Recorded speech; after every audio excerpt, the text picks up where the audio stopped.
sector comercial especialmente estamos atravesando por un momento muy difícil. El gobierno desde el año pasado viene implementando cupos, después llegaron con sobretasas y las ventas en general del sector han bajado. Ahora viene una propuesta hecha por el economista de AGIC acerca de un posible timbre cambiario. Y al parecer el gobierno ha tomado muy en serio esta propuesta, y lo que nos preocupa es que puede ser una medida paralela a las sobretasas y a los cupos que ha implementado.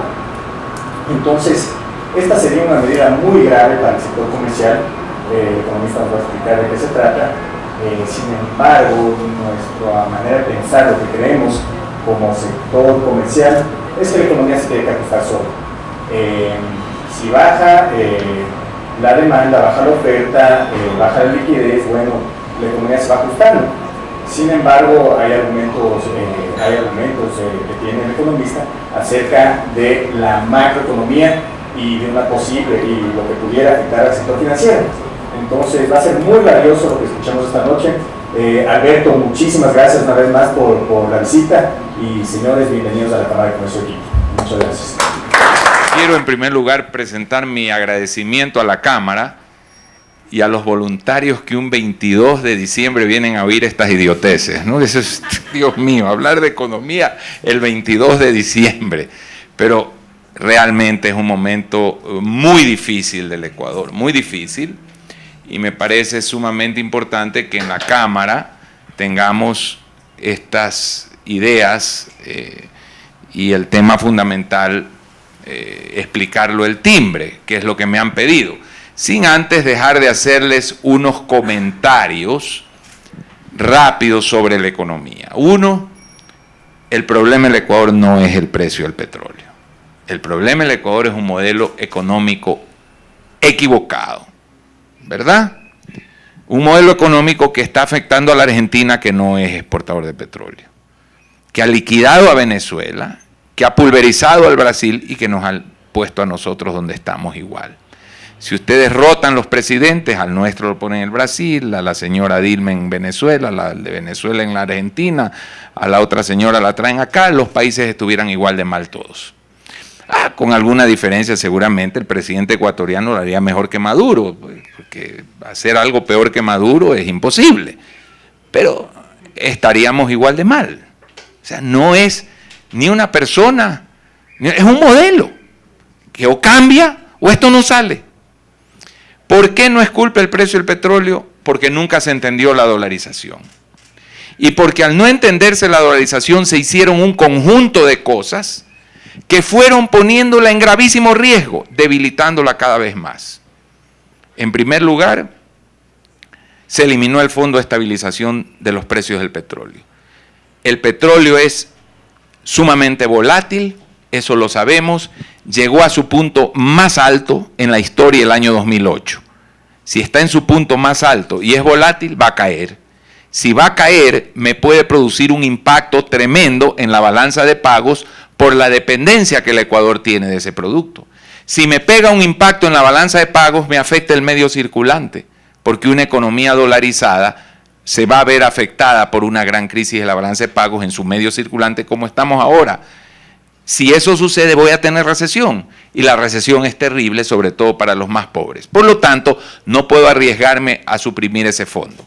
Pero suprimo ese fondo, y la otra seguridad que tengo, que es estar conectado al mercado de capitales para poder traer capitales, la corto, la freno con un 5% a la entrada de capitales. Dicen que a la salida es a la entrada, porque nadie pone donde hay ese 5%. Adicionalmente, aumento el gasto público en una manera inconmensurable. El campeón de América, del 25 al 45% del Producto Interno Bruto, pongo con ese gasto público una enorme presión sobre la balanza de pagos, y la presión sobre la balanza de pagos me produce una caída del medio circulante y el efecto, ¿verdad? Pero como me estoy comiendo la reserva, cambio las regulaciones que dejaron los dolarizadores.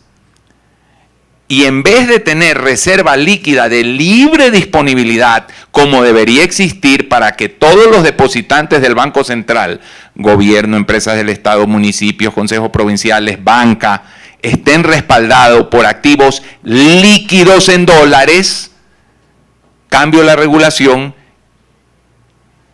para que puedan estar respaldados por pagarés de la Corporación Financiera, del Banco del Pacífico, bonos del Estado y cualquier otra cosa.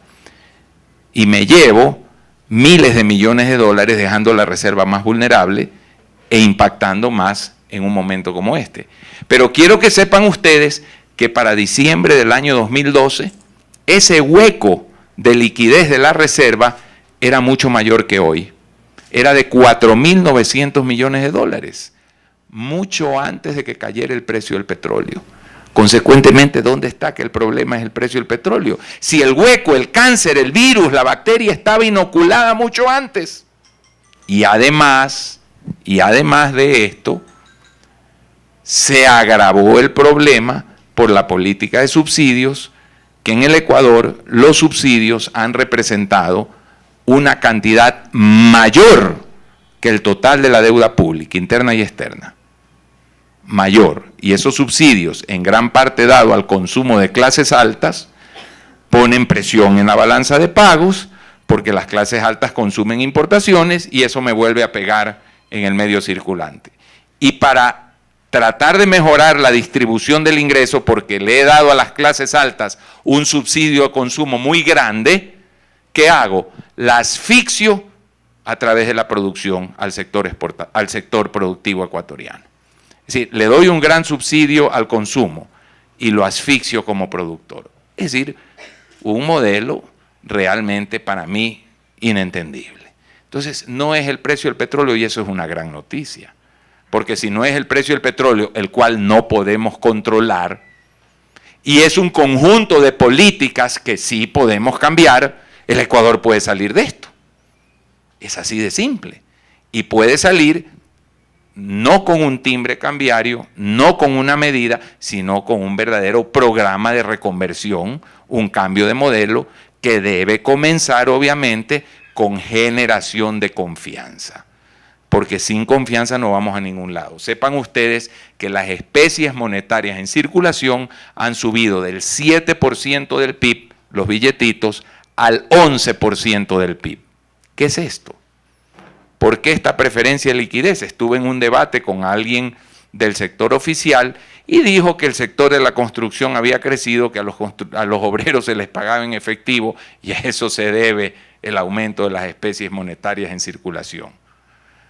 Por favor, no son obreros, es confianza. Simplemente confianza. Dicho esto, explicado esto, que nos reafirma que el problema del Ecuador no es la caída del precio del petróleo. Porque sepan ustedes que todos los países exportadores del petróleo, excepto Ecuador y Venezuela, van a crecer el próximo año. Todos. Los de África, los de Asia, Medio Oriente, los de América, los de todas partes van a crecer. Menos el Ecuador y Venezuela. Perdón, el Ecuador y Venezuela. Colombia es exportador y va a crecer. No lo mismo, pero va a crecer. México va a crecer. Angola va a crecer. Nigeria va a crecer. Irán va a crecer. Irak va a crecer. El Ecuador y Venezuela no van a crecer. Es el modelo. Dicho esto, como les decía, confrontada esta realidad con el crecimiento que van a tener los sectores, los países exportadores de petróleo, visto que es necesario dar un vuelco al modelo, yo propuse dentro de un programa una medida que ha generado mucha inquietud en el sector empresarial y que la voy a explicar tratando de hacerla lo más simple posible, porque es un aspecto técnico muy complicado. Muy complicado. Todos tenemos una visión. El importador, el comerciante, tiene la visión de su negocio. ¿Es ilegítima? No. El exportador tiene la visión de su sector. ¿Es ilegítimo? No. El industrial tiene la visión de su sector. ¿Cuál es mi visión? La de una persona que más o menos ha leído economía y que ha tenido la inmensa suerte de en muchas ocasiones hacer política económica en el mundo real. ¿Y cuál es mi visión entonces? Toda la economía. Cuando yo pienso en alguna medida, no estoy pensando en el sector comercial, en el sector exportador, no, estoy pensando en la economía en su conjunto. Vamos a ver entonces, y voy a usar esto aquí, de qué se trata este tema del timbre, como lo expliqué en la Cámara de Industrias hace ya algunas semanas. Dividamos la economía en 4 sectores.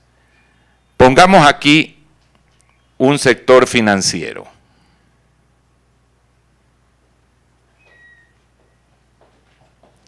Pongamos aquí un sector que vamos a llamar no transables. Y ya vamos a explicar qué es esto. Pongamos acá, y se va más abajo, un sector de exportación. Y pongamos acá arriba un sector de bienes transables. ¿Qué es un bien no transable? Es un bien que no se exporta, que no se importa, que no compite con importaciones. Un corte de pelo, por ejemplo. En gran medida servicios médicos, un arriendo, ¿verdad? En gran medida los servicios. Ahora, hay productos que son no transables también. Por ejemplo, bloque para construir una casa, los bloques de hormigón pesan tanto que no tiene sentido importarlos, ¿verdad? Y hay una serie de productos así que no tiene sentido, ¿verdad? Aquí hay un sector financiero. Ese sector financiero se lo mide con una vara o con un de 100 centavos por dólar. ¿Qué quiere decir eso? Que si hay aranceles, salvaguardas, cupos, cuotas, cualquier restricción cuantitativa o de precios en el sector exportador, ¿qué pasa con el precio de las cosas importadas cuando hay salvaguardas, aranceles, etcétera, etcétera? Se incrementa. ¿Y qué pasa con las cosas nacionales que compiten o sustituyen a esas cosas importadas? También suben. Aquí todos son economistas. Brillante. Entonces, esto vale 100 y esto vale 100 más X. Pongámosle 150, porque si ustedes ponen el 5%, los aranceles, las salvaguardas, los cupos, las cuotas, yo he hablado con importadores para los cuales su dólar, su vara son 180 centavos, ¿verdad? Cuando esto sucede, ¿y por qué pongo estos rectángulos a diferente nivel? Porque hay salvaguardas de 5, de 10, de 15, 45, aranceles diversos entre varios productos, ¿verdad? Y aquí está mi sector de no transable, que lo he puesto más alto que el financiero y que el exportador, y más bajo que el sector de transables. Y al sector exportador que lo he puesto, aquí vamos a entender por qué. ¿Por qué pongo que mi sector de no transables está con una vara más alta que el financiero o el exportador? ¿Por qué se les ocurre a ustedes eso? ¿Qué pasa cuando un médico siente que le están subiendo los televisores, las refrigeradoras? ¿Qué hace el médico? ¿Qué trata de hacer? Sí, trata de subir. ¿Puede ajustar tanto como este sector? No, pero puede compensar algo. El peluquero igual. Todo el mundo trata de ajustarse. Y por una cosa que se llama equilibrio general en la economía, los precios están conectados y esto sube. El sector financiero puede ajustar. Hay tasa de interés en una economía dolarizada. Es más limitada. ¿Hay política monetaria? ¿Hay política cambiaria? No. Entonces, el sector financiero se queda fundamentalmente con un dólar de 100. ¿Quién de estos, cuando el nivel de costos sube en una economía, porque ustedes se han dado cuenta que cuando vinieron los aranceles, las salvaguardas y todo lo demás, se produjo una elevación de costos en la economía ecuatoriana? ¿Quién es el que más lo paga? Ese es el gran error. El que más lo paga es este señor de acá. ¿Por qué? Porque todos los sectores tienen alguna capacidad de ajustar. El pueblo pide aumento de salarios, se trata de defender. El médico trata de subir. El único que no puede subir nada es el exportador, que tiene un precio dado en el mundo. El exportador no puede ir a Francia y decir, ¿sabe qué? Me han subido las refrigeradoras. Los insumos para producir me le han puesto salvaguardas. Los insumos para producir tengo que pagar 5% a la salida de capitales. Súbame el precio de mis flores en París porque tengo estos costos más altos. ¿Qué? ¿De dónde eres tú? Esto es lo que no se ha entendido en la sociedad ecuatoriana. Que el sector que más ha pagado es este sector, al cual se lo ha abandonado con un modelo totalmente sesgado en su contra, ¿verdad?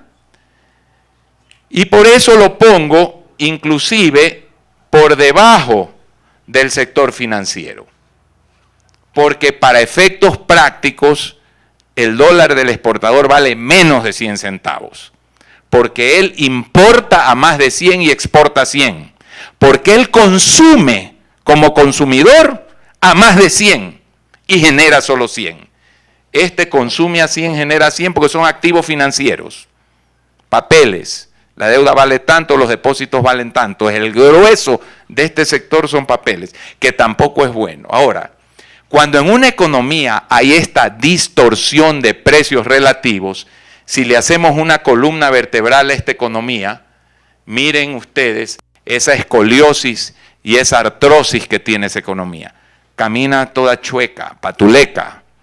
Usted puede tener una persona anémica, asmática, débil, camina más rápido que uno que es totalmente saludable, pero que tiene artrosis y escoliosis en su columna, porque está torcido. La economía ecuatoriana está torcida y mi gran pena es que en el análisis que se ha hecho en el país no se ha profundizado en la grave distorsión de precios relativos que hay, porque este es un tema profundo, no superficial. La distorsión de precios relativos no es solamente entre los sectores financiero, exportador, no transable y bienes transables, sino también intrasectores. Yo hago que ciertas cosas suban más, y suben más por la voluntad omnímona, superior, desempleada desde un ministerio que dice: señor presidente de la Cámara de Comercio, usted está prohibido de importar lo que usted importaba. ¿Pero por qué a mí me prohíbe? Porque a mí me parece que lo de usted no debe importarse.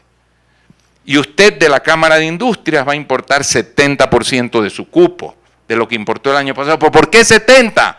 Ah, porque al otro le pongo 40 nomás. Y además usted tiene una salvaguardia de 10, usted una de 40 y una... Esa distorsión de precios relativos, queridos amigos, es fatal. Porque una economía puede tener huecos. Por ejemplo, aquí hay una columna, acá hay otra columna. ¿Qué hay encima de una columna normalmente? Una viga. Si la viga debe tener 100 kilos de hierro, ¿ustedes creen que con 80 se cae? Aguanta, ¿verdad? Aguanta. Y si tiene 150 kilos está reforzada, aguantaría más. Pero ¿qué pasa si los 150 kilos yo los pongo solamente junto a esa columna? ¿Qué pasa con la viga aunque esté reforzada? Se va a caer. Eso es lo que pasa con una economía así. Y estos esquemas producen además cosas odiosas, perversas, de lo que se llaman protecciones efectivas, que también lamento mucho que hayan estado ausentes del análisis que se ha hecho en los últimos tiempos. Lo lamento, porque son parte fundamental del análisis. Si yo tengo en el mundo un producto que cuesta 100, y ya van a ver la perversidad de este esquema de salvaguardas, que hicieron bien las cámaras en oponerse, aunque faltó el análisis de precios relativos. No habrá otro de estos en alguna parte. Si un producto está con salvaguardia, si un producto vale 100 y sus componentes valen 80 en el mercado mundial, ¿cuánto vale ensamblar el producto? El producto se vende en 100, los componentes en el mercado mundial eficiente valen 80. ¿Cuánto vale el proceso de ensamblaje? Vale 20. Vale 20, que incluye el costo de la mano de obra, la electricidad, todo, y además la utilidad del ensamblador. Ejemplo, los componentes para ensamblar un televisor en la China, en el Japón, en Corea, México, países que son los exportadores naturales, líderes, cuando es 20, en esos países es 20 el margen, ¿verdad? Y ahí está el costo más la utilidad. La utilidad es una fracción de esto, ¿verdad? Si yo le pongo impuestos, 5% de salida, salvaguardas, esta cosa me cuesta acá 80% más, y no les estoy hablando de teoría, ¿eh? Un televisor en el Ecuador vale el doble de lo que vale en el mundo, ¿no? Esto vale 180. Pero esto, pues la producción nacional, el cambio de la matriz productiva, por favor hay que apoyar el empleo, etcétera, etcétera. Entonces esto paga 15%. Entonces eso es 8 más 4, 12. Entonces el paquete me cuesta 92. ¿Cuánto tengo de margen para ensamblar? Que en el mundo es 20 el margen. En el Ecuador tengo 88. No, por favor. Y este análisis no se ha hecho. Este análisis no se ha hecho. ¿Cómo podemos moralmente sostener este tipo de cosas y hacer que el sector exportador lo pague? Que es el que genera las divisas. Yo le pido al sector exportador, genéreme divisas de 100 centavos, consúmalas a 140 para que ciertos vivarachos amigos de quienes dan los cupos y las cuotas consigan estos esquemas, porque si aquí es el 10% del costo, es la utilidad, se gana 2, aquí se está ganando 86, pues. Por favor. Por favor. 400, 500 veces lo que se gana en el mundo. Estos son los esquemas, señores, que se llaman protección efectiva. ¿Ha habido en el análisis algún pronunciamiento sobre protección efectiva? No. Con todo respeto y cariño a las cámaras con las cuales estoy identificado, no ha habido este análisis. ¿Podemos seguir sosteniendo esto? No. Es inmoral. Es inmoral. Entonces veo esto y como parte de un programa, digo lo siguiente, si vamos, y son 21 puntos que le propuse al país, le digo, bueno, la primera cosa, eliminación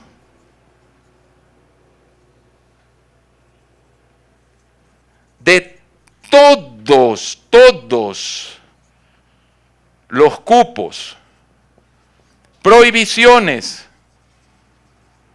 cuotas, restricciones, todas se van. Primera condición, ¿verdad? ¿Ah? Primera. Segunda, vamos a eliminar todas las salvaguardas. Tercera, vamos a unificar aranceles. ¿Para qué vamos a unificar aranceles? Para que no hayan estas sinvergüencerías, pues.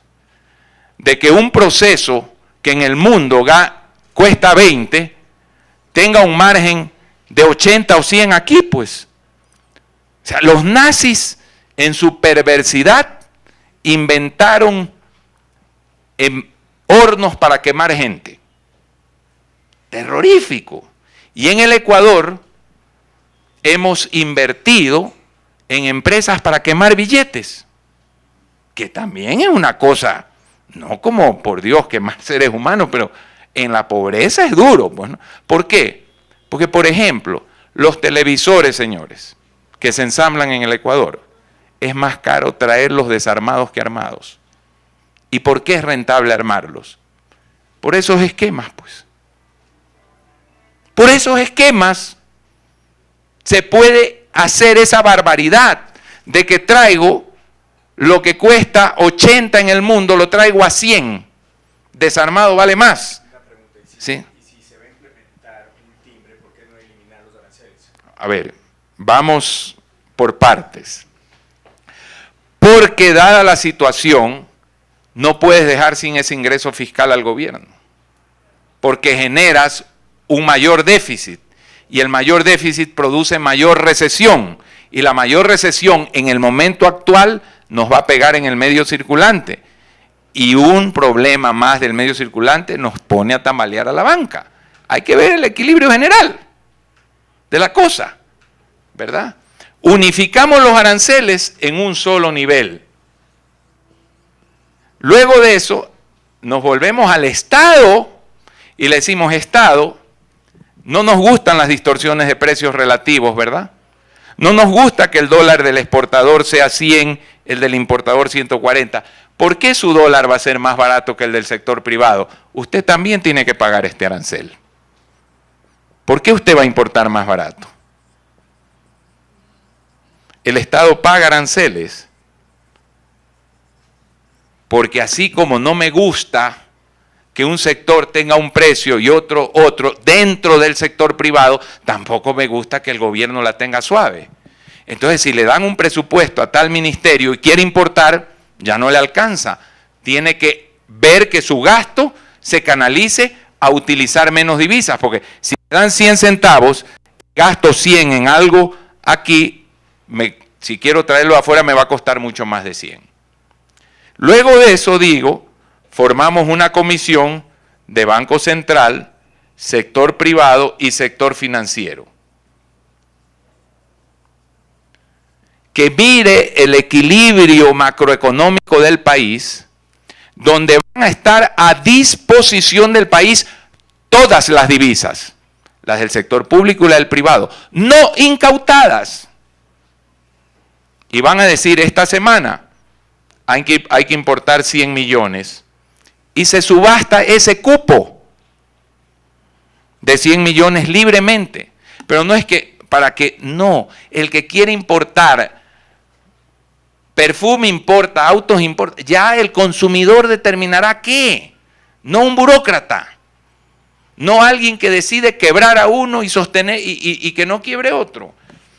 Eso va a generar un premio que sí está por encima de este arancel, para que ese premio vaya a prorrata al sector exportador y en algo compense el grave problema que el sector exportador ha tenido. Transparente, simple, se igualan todos los precios, no hay incautación de divisas, no es que el gobierno toma las divisas para asignarlas, no. Más bien, yo sinceramente creo que si algo así, algo parecido no se hace, viendo la naturaleza de los actores, vamos a un control como el venezolano o el argentino, que es peor que cualquier cosa. Ese es el inicio de la hecatombe total. Cuando comienzan a decir, a usted sí le doy, a usted no le doy divisas. En este esquema las divisas están libremente a disposición en los bancos de quienes son dueños de las divisas para que puedan importar lo que les dé la gana, el momento que les dé la gana. Si está el timbre muy caro, me restringo y veo, ya. Intransferible, intransferible, si no lo usas lo pierdes. Ahora, hoy, ¿quiénes han conseguido los mejores arreglos en los cupos, las cuotas? ¿Los chiquitos o los grandes? Hoy hay grandes corporaciones mucho más ilíquidas que pequeños comerciantes. Grandes corporaciones con mucho más problemas de liquidez que negocios medios. Además, es la demanda la que determina. Si yo no puedo acapararlo, si no puedo transferirlo, si solo me sirve a mí, si me sirve durante 48, 72 horas, me llegó la mercadería, la tengo que sacar, compro y pago, no hay especulación. Porque si yo especulo, pierdo el valor del timbre. Hoy hay 100 millones de dólares para importar. Y los importadores van a pujar a comprar 1 millón de ese cupo. Y no es que me dan los dólares. No. Los dólares los tengo yo en mi propiedad. Un cupo. Ahora, que el sistema no es lo ideal. Denme alternativas al problema del sector exportador y denme alternativas al problema de asignar divisas en un año de escasez. ¿Qué prefiero? ¿Esto que lo hace el mercado o un sistema administrado como Venezuela o Argentina? ¿Podemos hoy día tener facilidad para importar a costo bajo, sin angustias? No, por la situación que no la han creado ustedes como empresarios, ni la he creado yo como economista. Eso no, ¿verdad? ¿Cuáles son las alternativas? Que venga el gobierno y diga, bueno, no, todo está bien. ¿Qué importas tú? Materias primas, muy bien. Comprende la situación del país, vamos a requerir un depósito previo, ¿verdad? ¿Y de dónde importas? Chile. De Chile. Chile es un país hermano. Dile a los chilenos que comprendan la situación y te vamos a permitir sacar las divisas 6 meses después de que lleguen la mercancía. Y el Código Monetario actual permite totalmente eso. El Código Monetario actual permite totalmente eso. Permite incautar divisas y permite asignar. Yo lo único que digo, luchemos porque eso no se aplique. Porque eso es, yo prefiero algo de incertidumbre, un sobrecosto, pero saber que si soy eficiente importo, a que me digan, usted importa 60% de lo que importó el año pasado y a usted le pongo 45%. ¿Por qué el sector público tiene que estar subsidiado sin aranceles y sin timbre? Que alguien me dé una razón válida. ¿Porque es dinero de un bolsillo al otro? No, señor. Porque el sector público tiene opciones de invertir y gastar como las tiene el inversionista del sector privado. Y el inversionista del sector privado decide si importa o no en base a si va a perder o ganar plata. Darle discrecionalidad al Banco Central es siempre peligroso. ¿Por qué esta materia prima sí, esta materia no? ¿Por qué automóviles sí, maquinaria no? ¿Por qué maquinaria sí, automóviles no? La discrecionalidad, veamos ahora, tenemos un año, ¿cuánto de las salvaguardas que hasta el nombre me quiero olvidar? ¿Cuánto tenemos de eso? ¿Ah? Ha sido un desastre, porque precisamente son discrecionales. ¿Qué hace el mercado? Si la materia prima es importante para un producto que la gente lo quiere y lo necesita, el que produce el producto terminado que use esa materia prima y tiene la demanda va a pujar. Si la gente no tiene crédito, no va a haber demanda de autos. Señores, hoy a los importadores de autos les dan ustedes 100% de cupo y no van a importar. No hay un peso para crédito. El mercado sabe más que el Banco Central y que Semplades. La demanda de la gente y la inteligencia de ustedes como empresarios y la capacidad de ustedes como empresarios sabe más que cualquier burócrata. Porque ustedes son los actores de la economía. Ustedes son agentes de unos votantes. Por el gobierno votaron los votantes políticos. Por los productos que ustedes venden votan los consumidores. Y su voto son los billetes que ellos usan para comprar lo que ustedes venden. Y si lo que ustedes venden no sirve o es muy caro, no se va a importar. Y si la materia prima tuya es muy cara porque viene de Chile y en otro lado hay más barata, tendrás que ir a buscar. Esa es la lógica de la economía, no un escritorio de alguien que nunca ha puesto un negocio y que determina qué es lo que debe importarse en el país. Yo estoy acostumbrado a los gritos. En 1986 yo era ministro de Finanzas. Tenía 32 años de edad y se me cae el petróleo a $6. Con lo que vale hoy yo hubiera dado una fiesta. Y cuando tuve guerra con el Perú y era vicepresidente, con 45, que fue la tragedia, habría bebido champán francés. Pero bueno, se me cae a 32, a $6 el barril. Y el petróleo era más importante en las finanzas públicas que hoy. Ustedes muchos son muy jóvenes. Ustedes se recuerdan lo que hicimos, por lo cual fui al Congreso a un juicio político y fui destituido. No me importa porque el país se salvó. Desincautamos las divisas del Banco Central. Por 60 años los exportadores estaban obligados a entregarle las divisas al Banco Central y los importadores obligados a comprar en el Banco Central. El mercado libre estaba en 170. El mercado del Banco Central en 125. Y flotamos la moneda, desincautar todo el mundo a comprar y vender libremente.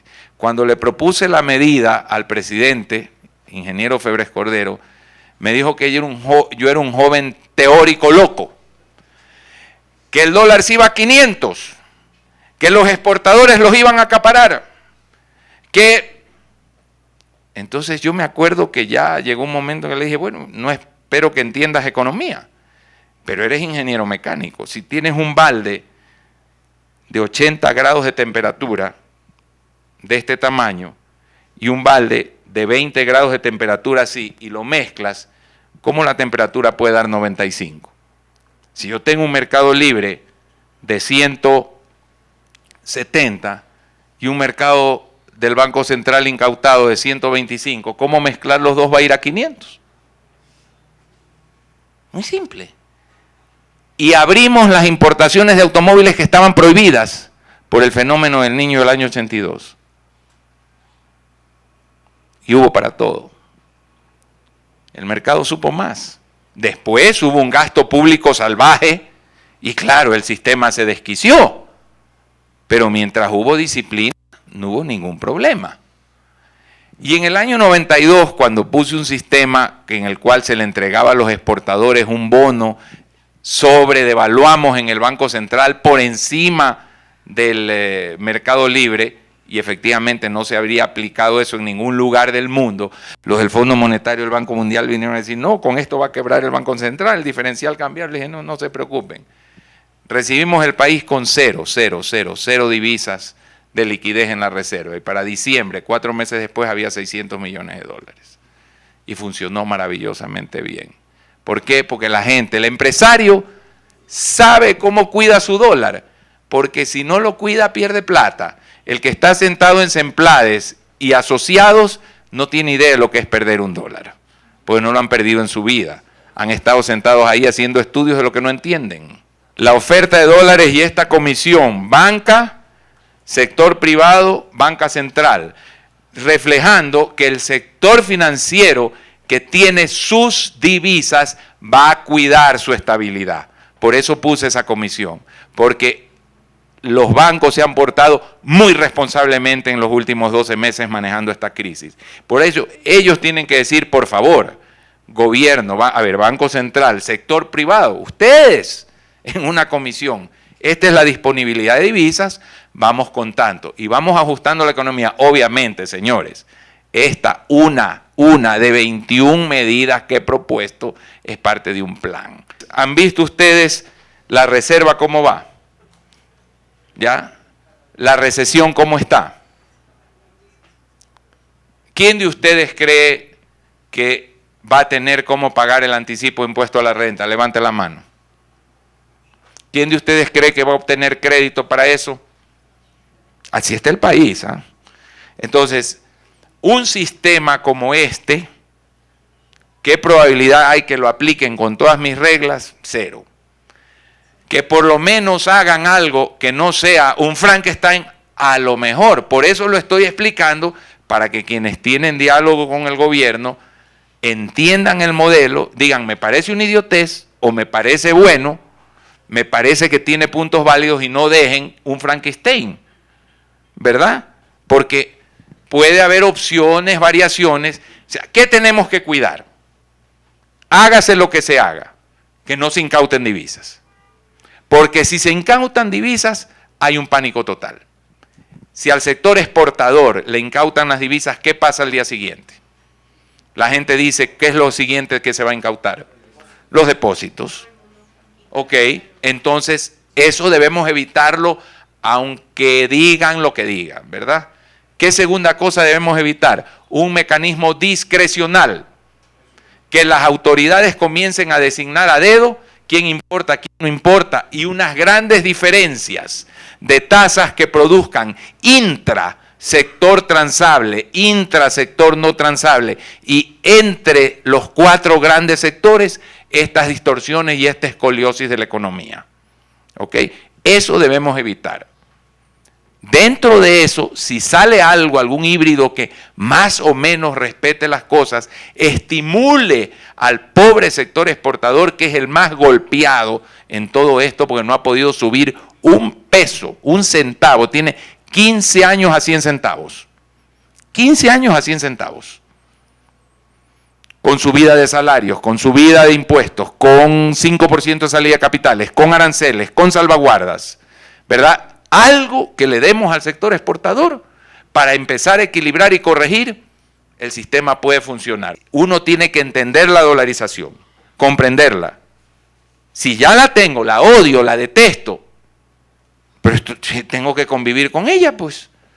No puedo hacer lo que se ha hecho, porque la pongo en el riesgo de que estamos ahora. Y lo más importante de todo, aunque a ustedes les parezca mentira, estos momentos, ¿qué es lo más importante? Parar el drenaje de depósitos. O sea, hay una tesis de que la economía dolarizada se autorregula.